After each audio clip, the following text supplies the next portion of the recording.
जय हिंद दोस्तों।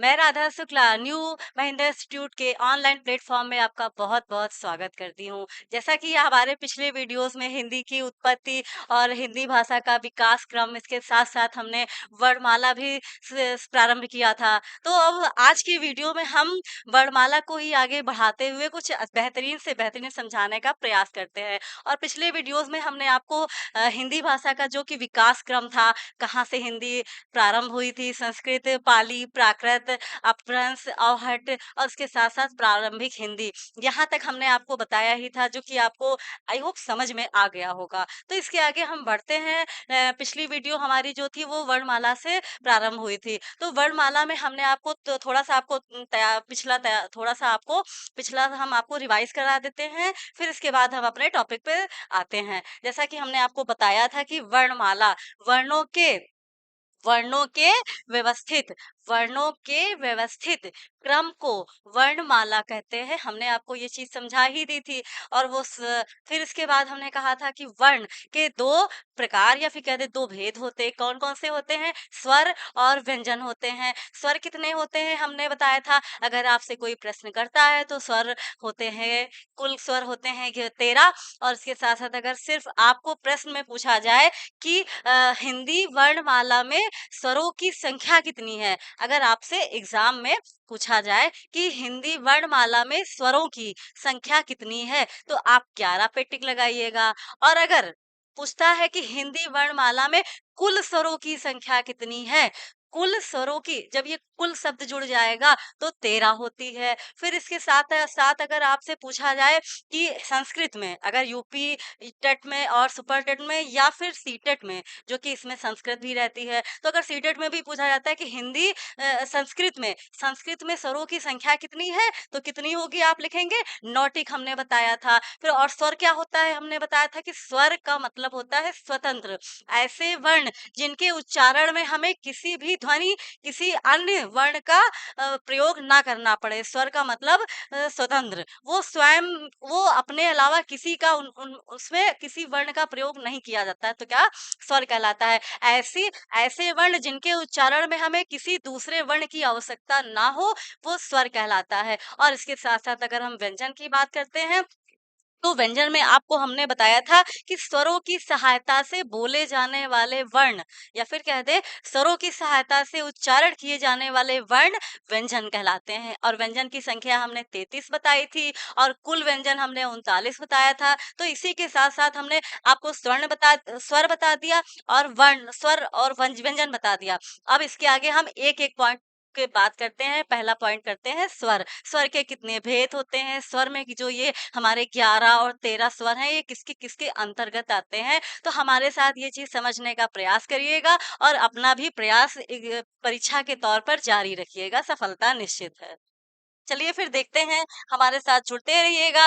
और अगर हम आपसे कोई प्रश्न करते हैं तो आप उसे कमेंट सेक्शन में बताने का प्रयास जरूर करिएगा, क्योंकि अगर आपसे कोई टीचर प्रश्न कर रहा है तो वो आपको आता है या नहीं आता है, बट आप प्रयास तो किया करिए, जिससे हमें भी एक मोटिवेशनल मिले, या फिर कह दे हमारे संस्था को प्रोत्साहन मिलेगा। चाहे हमारी संस्था हो या संस्था के सारे टीचर्स हो, उन्हें प्रोत्साहन मिलेगा। तो हमारे साथ आप इसी तरह जुड़े रहिएगा और हमारे समझाने की कोशिश को समझिएगा। चलिए फिर चलते हैं। हमने बात की है आपसे स्वर के भेद। तो स्वर में हम पहले आते हैं। हमने वर्ण के बारे में स्वर और व्यंजन बता दिया, अब स्वर की बात करते हैं। पहला है क्या? स्वर। स्वर, अगर आपसे हमने फिर बताया कि अगर स्वर कहें हम, तो स्वर क्या होते हैं? हमने कहा स्वर का मतलब होता है स्वतंत्र। आप समझने का प्रयास करिएगा कि थोड़ा अच्छे से। स्वर का मतलब होता है क्या? स्वतंत्र। स्वर क्या होते हैं? स्वतंत्र होते हैं, जिन्हें बोलने में हमें किसी अन्य वर्ण की आवश्यकता ना हो, वो स्वर कहलाते हैं। और अगर स्वर स्वर को एक और अन्य नाम से जाना जाता है, जो कि संस्कृत में, थोड़ा सा संस्कृत को भी इसमें रिलेट करते हैं, क्योंकि आपके आगामी एग्जाम यूपी टेट जो है, सी टेट है, और इसके साथ साथ जो सुपर टेट है, इसमें संस्कृत का बहुत अच्छा रोल है। तो इसीलिए तो स्वर को एक अन्य नाम से अन्य नाम से कहा जाता है वो नाम है अच। अच कहते हैं अच की, अच आपको डैश लगा देंगे अच, ये प्रत्याहार है। संस्कृत में अगर हम प्रत्याहार की बात करें तो उसमें अच प्रत्याहार है और स्वरों को अच प्रत्याहार भी कहा जाता है। अच्छा, आप सोच रहे होंगे कि जो संस्कृत नहीं पढ़े हैं अभी, मतलब 8th के बाद छोड़ दिए हो, तो इसके बाद अभी संस्कृत से सामना ना हुआ हो, तो वो सोच रहे होंगे कि ये अच होता क्या है। अब थोड़ा सा आपको हम रिकॉल करा देते हैं। इसके थोड़ा आप हर चीज समझ समझ के चलिए तो वो बेहतरीन क्लास होती है और आपको समझ भी बेहतरीन आएगा। तो हम अगर अच प्रत्याहार की बात करते हैं और संस्कृत की बात करते हैं, तो संस्कृत में जो 3 मुनि थे, त्रिमुनि जिन्हें कहा जाता है त्रिमुनि, तो उसमें से पहले थे पाणिनि, पहले थे पाणिनि, फिर वररुचि थे, वररुचि थे।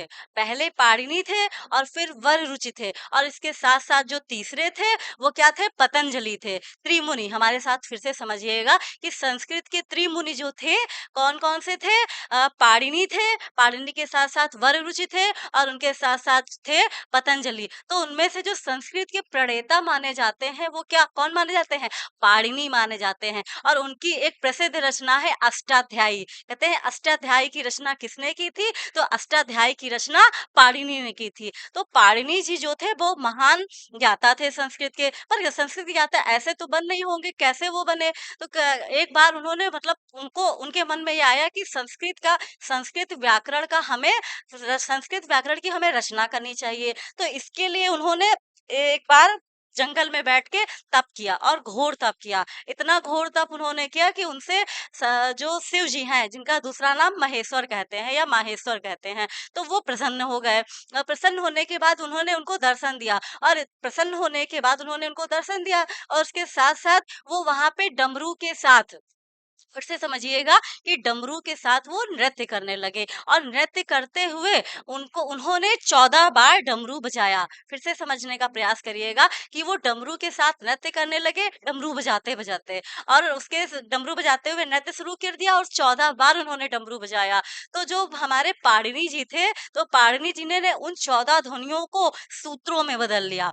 उन 14 ध्वनियों को जो उन्होंने 14 बार बजाया था, तो उसको उन्होंने सूत्र में बदल लिया। सूत्र मतलब 14 बार ध्वनियाँ, उन्होंने 14 बार डमरू बजाया और डमरू बजाने के बाद पाणिनि ने उन 14 ध्वनियों को सूत्र में परिवर्तित कर लिया और जिनको कहते हैं हम क्या? चतुर्दश, चतुर्दश सूत्र कहते हैं या फिर कहते हैं माहेश्वर सूत्र। माहेश्वर का मतलब होता है शिव जी और सूत्र मतलब जो उन्होंने डमरू बजाया था उसके साथ साथ जो ध्वनियां निकली थी 14 बार, तो उसे कहते हैं माहेश्वर सूत्र, मतलब महेश्वर का सूत्र। और उसी को पाणिनि जी ने वर्णों के रूप में प्रत्याहार, जो कि 42 प्रत्याहार हैं संस्कृत में। प्रश्न आपके आता है कि प्रत्याहारों की संख्या कितनी होती है? 42 होती है। और अगर सूत्रों के बारे में पूछे तो चतुर्दश का मतलब होता है 14। अगर सूत्र पूछा जाए माहेश्वर सूत्रों की संख्या कितनी है, तो वो 14 होती है। तो बस वहीं से हमको अच प्रत्याहार की प्रत्याहार की उत्पत्ति हुई है। पहला जो सूत्र है वो अच प्रत्याहार करके है। आपको हम बताते हैं कि अच प्रत्याहार आखिर होता क्या है। तो हम यहाँ पे डालते हैं अच। अच, अच स्वर कहते हैं इसे, जो कि हिंदी में आपके आगामी एग्जाम में पूछा जा सकता है कि अच और डैश लगा देंगे कि ये स्वर है या व्यंजन है या संधि है या समास है। तो ये चीज ध्यान रखिएगा कि जो ये अच है ये क्या है? स्वर है। अच क्या है? स्वर है। इसमें सारे स्वरों का वर्णन होता है। अब इसमें अच में कौन कौन से स्वर होते हैं, हम अगर आपसे बात करें तो कहते हैं अगर माहेश्वर सूत्र में जाते हैं तो कहेंगे अयूर, रिलिक, एयोंग, एयोच। अभी तो आपको समझ में नहीं आ रहा होगा, फिर से समझिए, हम आपको लिख के दिखाते हैं। ठीक है? क्या है? अयूर। आ समझिएगा, अभी आपको हम समझाने का प्रयास करेंगे। अयूर, ये हटा दें। अयूर, आई आ ई उ री, अयूर। फिर रिलिक, री लिक, रिलिक, लिक, अयूर, रिलिक, एयोंग, ए ओंग, एयोंग,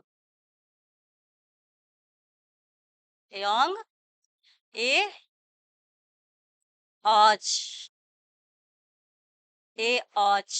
ये हम बात करते हैं अच प्रत्याहार। तो अगर आपसे पूछा जाए कि अच प्रत्याहार क्या होते हैं, तो इसमें जो है अच प्रत्याहार जो है, अच प्रत्याहार में स्वर होते हैं। अच्छा, आ और चा कहाँ से आया है? तो अयूर कहेंगे ऐसे, रिलिक, एयोंग और एयौज कहेंगे। तो यहाँ से हमने ये आ उठा लिया, ठीक है, आ उठा लिया और यहाँ से हमने आखिरी का चा उठा लिया। तो क्या हो गया? आ और चा, और चा में हलंत लग गया। तो आयुर में देखो क्या आया, छोटा आ गया, ई हो गया, ऊ हो गया, ऊ के साथ री हो गया, ली हो गया, क ए हो गया, ओ हो गया, आए हुए ओ हो गया। तो कितने हुए? तो 9 हो गए कि नहीं? हमने आपसे कहा था संस्कृत में स्वरों की संख्या कितनी होती है? 9 होती है। और आपका ये नहीं जोड़ा जाता है इसमें। ये व्यंजन है, ये सूत्र बनाने के तौर पे यहाँ पे रख दिया जाता है, लेकिन ये इसमें ऐड नहीं किया जाता है। तो ये आपके जो सूत्र हैं, सूत्र में जो 9 स्वर हैं, कौन-सा? आ, ई, उ, री, ली, ली, ए, ओ, ऐ, औ। तो क्या क्या कहते हैं? अयूर, रिलिक, एयोंग और एयौज। तो यहाँ से हमने आ उठा लिया, आ के बाद हमने ई ले लिया, और ई के बाद ऊ हो गया, ऊ के बाद री हो गया, री, री के बाद ली हो गया, ली के बाद ए हो गया, ए के बाद ओ है, और ओ के बाद आय है, आय के बाद आओ है। तो यहाँ कितने स्वर हो गए? देखिए, 2 तो 4 5 6 7 8 9। तो हमारे ये 9 स्वर हो गए कि नहीं? संस्कृत में कुल स्वर कितने संस्कृत में स्वरों की संख्या कितनी होती है? संस्कृत में अगर हम बात करते हैं, तो संस्कृत में स्वरों की संख्या 9 होती है। संस्कृत में स्वरों की संख्या जो है वो 9 होती है। हमने आपसे बताया था कि संस्कृत में जो स्वरों की संख्या होती है वो 9 होती है। तो आ, ई, उ, री। संस्कृत में ला, जो ली है, ली का भी प्रयोग किया जाता है। ये सिर्फ संस्कृत में किया जाता है, हिंदी में इसे नहीं माना गया है। ए है, ओ है, आए है, औ है, और बस इतने 9 हो गए, और इसी को हम ऐड कर देंगे, यहाँ आ ले लेंगे यहाँ का, और यहाँ का जो चा ले लेंगे, वो क्या कहलाएगा? अच प्रत्याहार। तो अच प्रत्याहार है जो प्रथम सूत्र है संस्कृत का, जो माहेश्वर सूत्र में ये प्रथम सूत्र होता है, अच प्रत्याहार। और अच प्रत्याहार को हम स्वर कहते हैं, अच प्रत्याहार को स्वर कहते हैं। इसके साथ साथ आगे चल के हम व्यंजन में आपको बताएंगे कि जो हल प्रत्याहार है उसमें हमारे सारे व्यंजन होते हैं। अब तक के लिए अभी हम स्वर बता रहे हैं आपको, तो स्वर ही समझिए। फिर इसके आगे नेक्स्ट टॉपिक में धीरे-धीरे बढ़ते हैं, जो आपको थोड़ा-सा टाइम भले लगे, लेकिन आपको एक बार में बेहतरीन समझाने का हम प्रयास करेंगे। और अभी हम आपके साथ टॉपिक वाइज़ चल रहे हैं, यानी चैप्टर वाइज़ चल रहे हैं। हमने भाषा संस्कृत उस हिंदी भाषा की उत्पत्ति समझा दिया, विकास क्रम समझा दिया। इसके साथ-साथ वर्णमाला जब हमारी कंप्लीट हो जाएगी, तो इसके लिए हम आपके संस्कृत की हिंदी की जो उत्पत्ति है, और इसके साथ-साथ जो वर्णमाला है, इसके हम क्वेश्चंस आपके लिए लेकर के आएँगे। तो फिर वो 1 या 2 दिन हम उसके क्लास रखेंगे, जिसमें होंगे आपका रिवीजन चलेगा, जो हमारी वर्णमाला पे और हिंदी भाषा की उत्पत्ति और विकास क्रम के ऊपर क्वेश्चंस पुट अप रहेंगे। तो हमारे साथ तब तक आप टॉपिक वाइज़ पढ़ते चलिए, और फिर वर्णमाला के कंप्लीट होने पे हम आपके लिए क्वेश्चंस लेके आएँगे। फिर आगे बढ़ते हैं। तो हमने आपको बता दिया, जो स्वर होते हैं वो स्वतंत्र होते हैं। स्वरों को दूसरा नाम स्वरों का क्या होता है?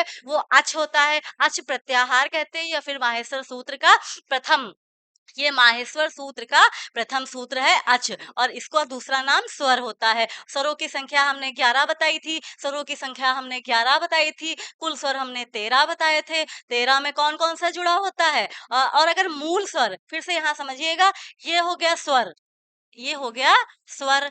और अगर आपसे ये कहा जाए कुल स्वर कितने होते हैं? हमारे साथ बोलते चलिएगा, कुल स्वर 13 होते हैं, कुल स्वर 13 होते हैं। इसमें कौन-कौन सा जुड़ा है? री जुड़ा है, और अंग और आहा जुड़ा है। और इसमें री तो है, पर अंग और आहा इसमें नहीं जुड़ा गया है। अंग और आहा इसमें नहीं, 11 वाले में अंग और आहा नहीं जोड़ा गया है। और अगर कुल स्वर बात करेंगे, तो इसमें री भी जुड़ा है और अंग और आहा भी जुड़ा है, तो इसीलिए कुल 13 हो गए। बट अगर आपसे मूल स्वर पूछा जाए, तो मूल स्वर 10 होते हैं। अगर आपसे प्रश्न किया जाए कि मूल स्वर मूल स्वर की संख्या कितनी होती है? मूल स्वरों की संख्या, तो मूल स्वरों की संख्या 10 होती है।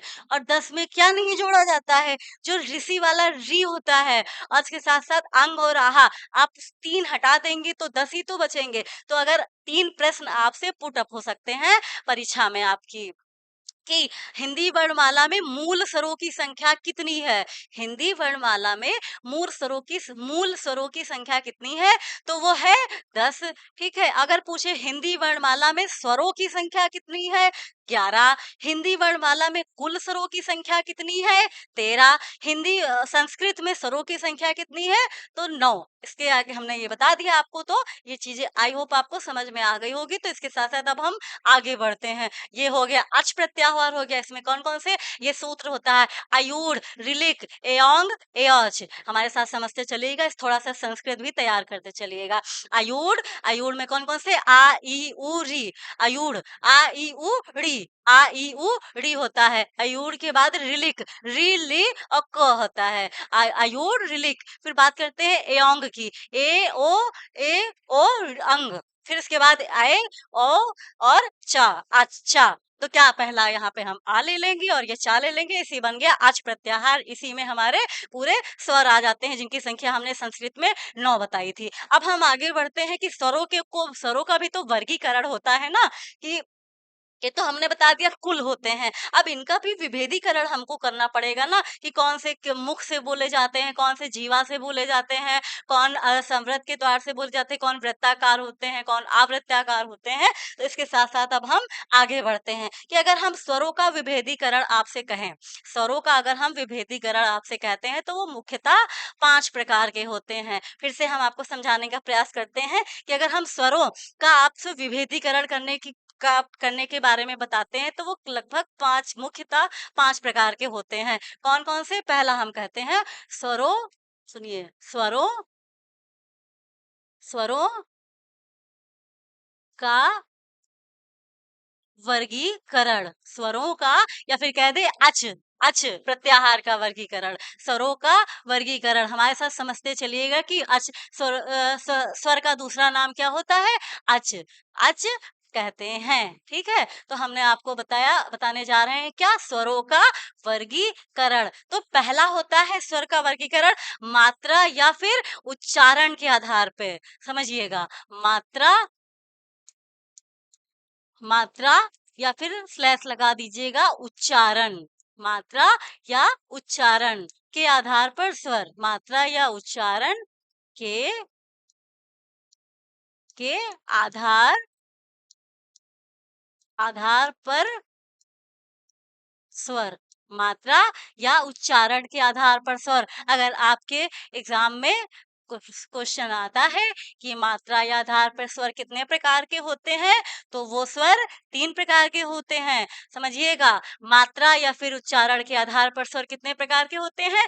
3 प्रकार के। कौन कौन से? ह्रस्व, दीर्घ, प्लुत। कौन कौन से? ह्रस्व, दीर्घ, प्लुत स्वर होते हैं। समझिएगा, ह्रस्व, ह्रस्व, या फिर इसे कहते हैं एक मात्रिक स्वर। एक एक मात्रिक स्वर, एक मात्रिक स्वर। या फिर इसे सारे नाम समझिएगा, कभी आपको हस्व ना दे करके एक मात्रिक कह देगा। या फिर कहते हैं इसी को मूल स्वर, मूल स्वर। इतने नाम है, इसके ध्यान रखिएगा। ठीक है। फिर हस्व हो गया, एक मात्रिक, हस्व ना पूछे अगर तो एक मात्रिक स्वर हो जाएगा, या फिर मूल स्वर हो जाएगा। फिर हस्व के बाद आता है दीर्घ स्वर, दीर्घ स्वर, या फिर इसका दूसरा नाम होता है गुरु, दीर्घ स्वर। हस्व के बाद आता है दीर्घ स्वर, या फिर इसे गुरु कहते हैं। अच्छा, गुरु, गुरु 2 तरह लिखा जाता है ना, एक ये छोटा ऊ होता है, एक ऐसे बड़ा ऊ होता है। तो ये गुरु का मतलब बड़ा, गुरु और गुरु में अंतर होता है। में छोटे ऊ की मात्रा होती है, और ये जो गुरु होता है ये बड़े ऊ की मात्रा लगाई जाती है। तो यहाँ पे बड़े ऊ की मात्रा होगी, तो हो जाएगा दीर्घ स्वर। फिर इसके साथ-साथ तीसरा होगा प्लुत स्वर। कौन-सा होगा?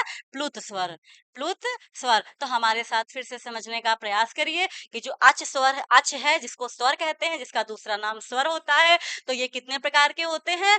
इनका इनका इन स्वरों का वर्गीकरण 5 प्रकार से किया जाता है। पहला कौन-सा होता है? मात्रा। मात्रा मात्रा या फिर दूसरा नाम दे दिए उच्चारण। मात्रा या फिर उच्चारण के आधार पर स्वर 3 प्रकार के होते हैं। कौन-कौन से स्वर होते हैं 3 प्रकार के? ह्रस्व, दीर्घ, प्लुत। कौन-कौन से होते हैं? ह्रस्व, दीर्घ, प्लुत। तो ह्रस्व स्वर या फिर इसका दूसरा नाम है एकमात्रिक स्वर या फिर कह दें मूल स्वर। इसके साथ-साथ अगर दूसरा बोले तो वो दीर्घ स्वर होता है जिसको हम गुरु स्वर भी कहते हैं। इसके साथ-साथ अगर हम तीसरी की बात करें तो वो प्लुत स्वर होता है। अब हमें ये समझना होगा एक-एक कि ह्रस्व क्या होता है, दीर्घ क्या होता है और प्लुत क्या होता है। 1 सेकंड आपको बताते हैं, थोड़ा समझने का प्रयास करिएगा कि कौन-कौन से होते हैं इसमें। अ हाँ, तो कौन-सा था मात्रा या फिर उच्चारण आधार के पहले हम बात करते हैं ह्रस्व स्वर की। ह्रस्व स्वर या फिर एकमात्रिक स्वर कह दें का इसकी परिभाषा ये होती है कि ह्रस्व स्वर यानी ऐसे स्वर जिनको बोलने में हमें कम से कम समय लगे। ऐसे स्वर जिनको बोलने में हमें कम से कम समय लगे। ऐसे स्वर जो ये हम पहले ह्रस्व बता रहे हैं आपको। ह्रस्व में क्या होता है? ऐसे स्वर जिन्हें बोलने में हमें कम से कम या फिर कह दें एक मात्रा का समय लगे। फिर से समझिएगा, ह्रस्व स्वर ऐसे स्वर होते हैं जिनको बोलने में हमें कम समय या फिर कह दें एक मात्रा का समय लगे, तो वो क्या कहलाते हैं? ह्रस्व स्वर। कौन-कौन से होते हैं? अगर आपसे प्रश्न में अधिकतर तो ये नहीं पूछा जाएगा कि परिभाषा तो नहीं पूछेगी इसमें इतना, क्योंकि पता होता है ह्रस्व स्वर एक या फिर एक मात्रिक स्वर कौन से होते हैं। तो इसमें पूछा जाएगा कि इसमें कौन-कौन से स्वर आते हैं। तो इसमें मुख्यतः कौन से 4 स्वर आते हैं। कौन से? या फिर मूल स्वर कहते हैं। इसमें आता है आ, ई, उ और री। इसमें 4 स्वर आते हैं। कौन-कौन से आते हैं?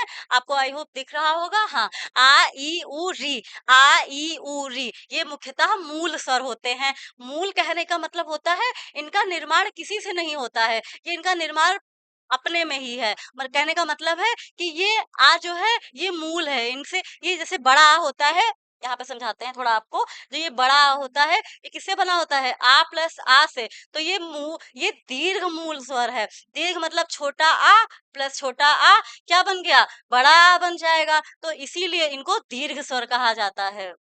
और अगर हम इसकी बात करें मूल स्वर की, तो ये किसी से निर्माण नहीं होते हैं, ये स्वतः बने ही रहते हैं। मूल स्वर इनमें कुछ इसमें ऐड नहीं करते हैं, तो आ ई उ री हो जाएगा। ये क्या कहलाते हैं? ह्रस्व स्वर कहलाते हैं या फिर एक मात्रिक। एक मात्रिक का मतलब है एक ही तो मात्रा है। देखो जैसा था वो मूल ही स्वर है, इसमें कोई और तो कुछ जोड़ नहीं रहे। जो एक मात्रा थी यही हो गया, री भी एक मात्रिक हो गया। तो ये हो जाएंगे, इनको कहेंगे मूल स्वर कहते हैं या फिर ह्रस्व स्वर कहते हैं या फिर एक मात्रिक स्वर कहते हैं। तो ये बात समझ में आ गई होगी आपको कि ह्रस्व स्वर कौन-कौन से होते हैं। जिन ऐसे ऐसे स्वर जिनके उच्चारण में हमें एक मात्रा का समय लगे या फिर कह दे कम से कम समय लगे, वो क्या कहलाते हैं? ह्रस्व स्वर या एक मात्रिक स्वर या फिर मूल स्वर कहते हैं। बस थोड़ा आगे बढ़ते हैं।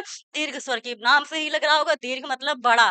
दीर्घ मतलब बड़ा। तो ऐसे स्वर जिनके उच्चारण में हमें ह्रस्व से दुगना समय लगे। ऐसे स्वर जिनके उच्चारण में हमें हर्ष से दुगना समय लगे। हर्ष से दुगना का मतलब है या फिर द्विमात्रिक। यहाँ पे लिखना छूट गया मेरा। या फिर कहते हैं इसे द्विमात्रिक। द्विमात्रिक स्वर भी कहते हैं इसे। द्विमात्रिक स्वर भी कहते हैं। द्विमात्रिक। द्विमात्रिक। द्विमात्रिक किसे कहते हैं? और उसे एक मात्रिक हास्य को कहते हैं, द्विमात्रिक दीर्घ स्वर को कहते हैं। तो परिभाषा में आते हैं ऐसे स्वर जिनके उच्चारण में हस्त से दुगना समय लगे या फिर 2 मात्रा का समय लगे। क्या कहलाता है वो? दीर्घ स्वर कहलाता है या फिर कह दे गुरु स्वर कहलाता है या फिर कह दे द्विमात्रिक स्वर कहलाता है। अच्छा आपसे पूछा जाए इसमें होते कौन-कौन से द्विमात्रिक स्वर हैं? तो इसमें कौन-कौन से होंगे? बताइएगा हमारे साथ। कौन-कौन से होंगे? पहले तो होगा 1 सेकंड इसको हम हटा दें। ये थोड़ा-सा मिटाल दें वरना आपको लगेगा ये प्लुत स्वर में हम बता रही हैं। तो अगर इसके बारे में बात करें हम दीर्घ स्वर में तो कौन-कौन से होंगे? पहले तो हमने ये आ, ई, उ, री उधर कर दिया जो हास्य स्वर में थे। तो बचा क्या? बड़ा आ। फिर बड़ा आ के बाद क्या, हमारे साथ भी बोलिएगा, बड़ा आ के बाद बड़ी ई, बड़ी ई के बाद बड़ा ऊ, बड़ा ऊ के बाद री हो गया क्या, ए के बाद आए, आए के बाद ओ के बाद आओ हो जाएगा। हमारे साथ फिर से समझिएगा कि जो द्विमात्रिक स्वर होते हैं या फिर दीर्घ स्वर होते हैं, ऐसे स्वर जिनके उच्चारण में हमें दुगना समय लगे या फिर दो मात्रा का समय लगे, वो क्या कहलाते हैं, दीर्घ स्वर कहलाते हैं। तो इसके साथ साथ ये दीर्घ स्वर हो जाएगा। और इनकी क्वेश्चन आता है कि मूल स्वरों की संख्या कितनी होती है, मूल स्वरों की संख्या कितनी होती है, अगर आपसे ये प्रश्न पूछा जाए तो मूल स्वरों की संख्या होती है 4। जो ये मूल स्वर थे हमारे, इनकी संख्या प्रश्न में संस्कृत में एग्जाम में पूछा जाएगा कि कि मूल स्वरों की संख्या कितनी होती है, तो 4 होते हैं, जिनका निर्माण किसी से नहीं होता है, वो स्वतः निर्माण ही उनका निर्माण रहता है। और अगर आपसे दीर्घ स्वर की संख्या पूछी जाए तो दीर्घ स्वर की संख्या 7 होती है, आ ई उ ए आई ओ आओ।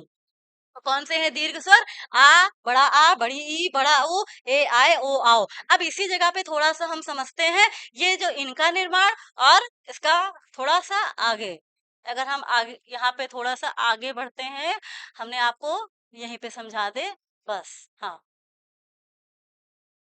हाँ, तो हमने क्या बताया, आ ई उ, और इसके बाद ए आए ओ आओ, हमने बताया आ ई उ ए आए ओ आओ, ये होते हैं हमारे दीर्घ स्वर। अब इनका निर्माण कैसे हुआ है, तो पहले तो हमको ये समझना होगा कि इनका निर्माण कैसे हुआ है। अगर हम आपसे पूछे आ का निर्माण कैसे हुआ है, हम आपसे पूछे ई का निर्माण कैसे हुआ है, हम आपसे पूछे ऊ का निर्माण कैसे हुआ है, तो बात अगर करते हैं तो आ का निर्माण हमारे साथ बोलते चलिएगा कि आ का निर्माण किससे हुआ है, छोटा आ प्लस छोटा आ, तो ये हो गया बड़ा आ। और अगर हम बड़ी की बात करते हैं तो छोटी ई प्लस बड़ी ई से निर्माण हुआ है इसका। हम अगर बड़े ऊ की बात करते हैं तो छोटा ऊ और प्लस छोटा ऊ, इससे निर्माण हुआ है। तो कहने का मतलब है कि ये अपने ही स्वरों से ही इनका निर्माण हुआ है, कोई दूसरा स्वर हमने नहीं लिया है। आ प्लस, एक सेकेंड, थोड़ा सा यहाँ पे गड़बड़ हो गया, हाँ अब सही है। तो आ प्लस आ हो गया, आ प्लस आ हो गया छोटा आ, प्लस छोटा आ बन गया बड़ा आ, छोटी ई प्लस छोटी ई बन गई बड़ी ई, छोटा ऊ प्लस छोटा ऊ बन गया बड़ा ऊ। तो ये हमारे क्या कहलाएंगे, दीर्घ स्वर कहलाएंगे, जो स्वतः अपने में ही निर्माण होता है। अब बात करते हैं इन चारों की, अगर हम बात करें यहाँ पर ये भी समझिएगा कौन सा है, ए का। ए का निर्माण अगर पूछा जाए, ए का निर्माण किससे हुआ है, अगर आपसे प्रश्न किया जाए ए का निर्माण किससे हुआ है, तो आ छोटा आ प्लस ई से बना है ए। फिर कहा जाए छोटा आ, एक मिनट, हाँ, छोटा आ और प्लस ए से बना है आए। फिर अगर ओ की बात किया जाए तो छोटा आ प्लस ऊ, छोटा आ प्लस ऊ, छोटा आ,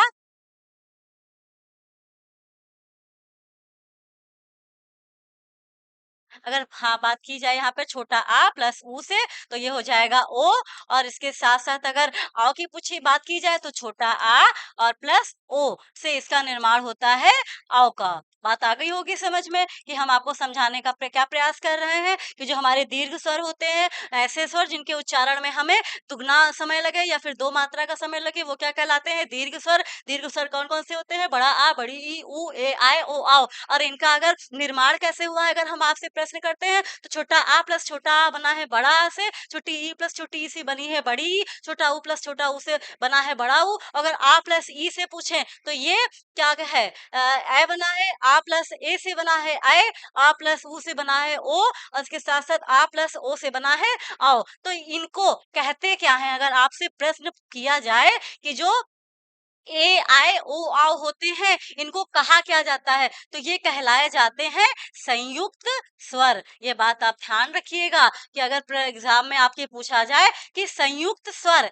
एक तो होते हैं संयुक्त व्यंजन और एक होते हैं संयुक्त स्वर। तो अगर हम संयुक्त स्वर की बात करें, संयुक्त का मतलब साथ में मिश्रित, साथ में निर्माण होता है। ये अलग अलग स्वर, आ दूसरा स्वर है, ई दूसरा स्वर है, आ दूसरा स्वर है, ए दूसरा स्वर है। तो ये अलग अलग जो स्वर होते हैं उनका आपस में निर्माण जो होता है संयुक्त रूप से, तो वो क्या कहलाते हैं? संयुक्त स्वर। स्वर का मतलब स्वर ही तो इसमें है, कोई व्यंजन तो इसमें जोड़ा नहीं गया है, तो इसलिए ये हो जाएंगे संयुक्त स्वर हो जाएंगे। कौन कौन से? ए आय ओ आओ को संयुक्त स्वर कहा जाता है। आई होप ये बात समझ में आ गई होगी। इसके बाद हम बढ़ते हैं आगे। प्लुत स्वर की अगर हम आपसे बात करें, प्लुत स्वर कौन कौन से होते हैं? अगर हम आपसे प्लुत स्वर की बात करते हैं, कौन-कौन से होते हैं, तो प्लुत स्वर ऐसे होते हैं, उनका विशेषकर हम संस्कृत में प्रयोग करते हैं। प्लुत स्वर कौन-कौन से होते हैं? ऐसे परिभाषा समझिएगा, ऐसे स्वर जिन्हें जिन्हें बोलने में हस और दीर्घ से तिगुना समय लगे, प्लुत स्वर होते हैं।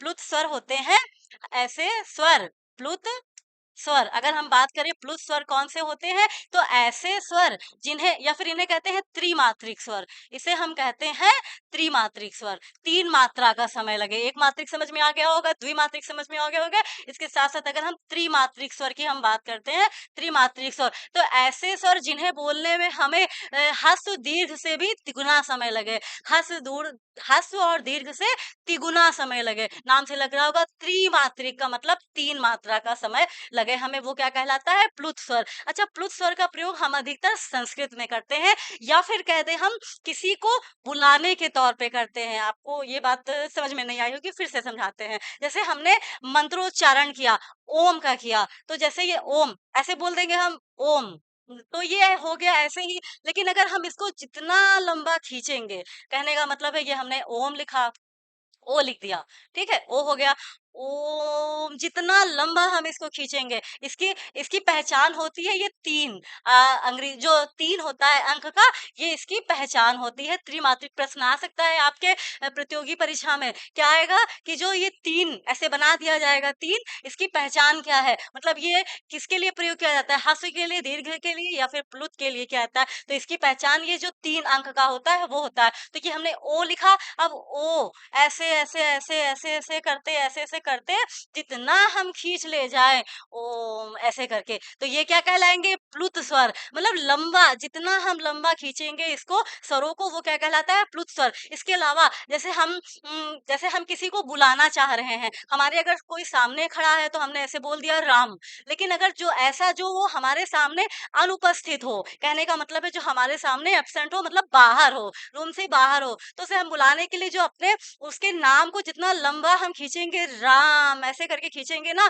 तो वो क्या कहलाएगा? प्लुत स्वर। जो राम में जो ऐसे जाएगा, ये रा लिख दिया, माँ ऐसे करके जो करेंगे, तो ये क्या कहलाते हैं? प्लुत स्वर कहलाते हैं। तो ये बात समझ में आपको आ गई होगी कि ह्रस्व स्वर क्या होते हैं, दीर्घ स्वर क्या होते हैं, और प्लुत स्वर क्या होते हैं। ह्रस्व स्वरों की संख्या कितनी होती है? 4 होती है। दीर्घ स्वरों की संख्या कितनी होती है? 7 होती है। और जबकि प्लुत स्वर जो है, इसकी पहचान हमारे अंक का 3 होता है। तो ये कितने इसको क्या कहते हैं? मात्रा या फिर उच्चारण के आधार पर स्वरों का प्रकार कहते हैं। मात्रा या उच्चारण के आधार पर स्वर कितने प्रकार के? 3 प्रकार के होते हैं। कौन-कौन से? ह्रस्व, दीर्घ, प्लुत। ह्रस्व, दीर्घ, प्लुत। ह्रस्व में होते हैं ऐसे स्वर जिन्हें बोलने में हमें 1 मात्रा का समय लगे। दीर्घ स्वर ऐसे होते हैं जिन्हें बोलने में हमें दुगना समय लगे। त्रिमात्रिक स्वर ऐसे होते हैं जिन्हें बोलने में हमें ह्रस्व, दीर्घ से तिगुना समय लगे, या फिर कहते हैं त्रिमात्रिक स्वर ये होते हैं। तो ये बात आपको समझ में आ गई होगी। आज का इतना। फिर इसके लिए नेक्स्ट वीडियो में हम आपसे बात करेंगे जो जीभ के आधार पे होता है, और जो मुख द्वार के खुलने के आधार पर स्वर कितने प्रकार के होते हैं, वो समझाएंगे। और आज का आपके लिए एक प्रश्न है, आज के लिए आपका एक प्रश्न है, आप कमेंट सेक्शन में जरूर बताने का प्रयास करिएगा। जो हम व्याकरण की बात करते हैं, हिंदी व्याकरण की, जो हम हिंदी व्याकरण की बात करते हैं, तो जो व्याकरण है इसमें कितने उपसर्ग हैं? हिंदी व्याकरण की जो हम बात करते हैं, हिंदी व्याकरण की, जो ये व्याकरण हमारा शब्द है, व्याकरण, तो व्याकरण में हमारे कितने उपसर्ग हैं? आपको ये क्वेश्चन हमको कमेंट सेक्शन में बताना होगा कि जो ये व्याकरण है, ये कितने उपसर्गों से इनका निर्माण हुआ है। और इसके साथ साथ हमारे वीडियो को समझने का प्रयास करिएगा, और आप एक बेहतरीन नोट्स, अपने स्वयं के नोट्स बनाइए। किताबों में तो हर चीज लिखा है, लेकिन आपको अपने हैंड राइटिंग से कितना लिखना है, आप पर ये डिपेंड करता है, जितना आपको समझ में आए। तो ये आप अपने कॉपी पेन के साथ लिखा करिए, जिससे आपको समझ में भी आए, और वो आपके सारे जो इम्पोर्टेंट एग्जाम के पर्पज से जो इम्पोर्टेंट कंटेंट है, वो आपका एक जगह पे हो जाएगा। तो आपका ये प्रश्न रहेगा आपके अगले वीडियो के लिए कि जो ये व्याकरण है, इसमें कितने उपसर्ग हैं, और इसका निर्माण कैसे हुआ है। जैसे संधि का नहीं विच्छेद करते हैं कि जो है विद्यालय, विद्या प्लस आलय। तो वैसे ही करके जो व्याकरण है, इसमें कौन-कौन से उपसर्ग हैं, आपको थोड़ी-सी हम ये चीज़ की हिंट दिए दे रहे हैं। जो व्याकरण होता है, वो शब्दों के आगे प्रथम प्रारंभ में जुड़ता है और जो प्रत्यय होता है, वो शब्दों के अंत में जुड़ता है। तो आपके लिए ये प्रश्न रहेगा कि जो व्याकरण है, इसमें कितने उपसर्ग हैं और किसको बनाया कैसे गया है? और इसका हम आपको उत्तर अगले वीडियो में देंगे। तब तक के लिए ये बातें आपको समझ में आ गई होगी और इसके लिए अगले वीडियो में हम आपके लिए स्वरों के बारे में बेहतरीन क्लास लाने का प्रयास करेंगे। तब तक के लिए आपसे जय हिंद।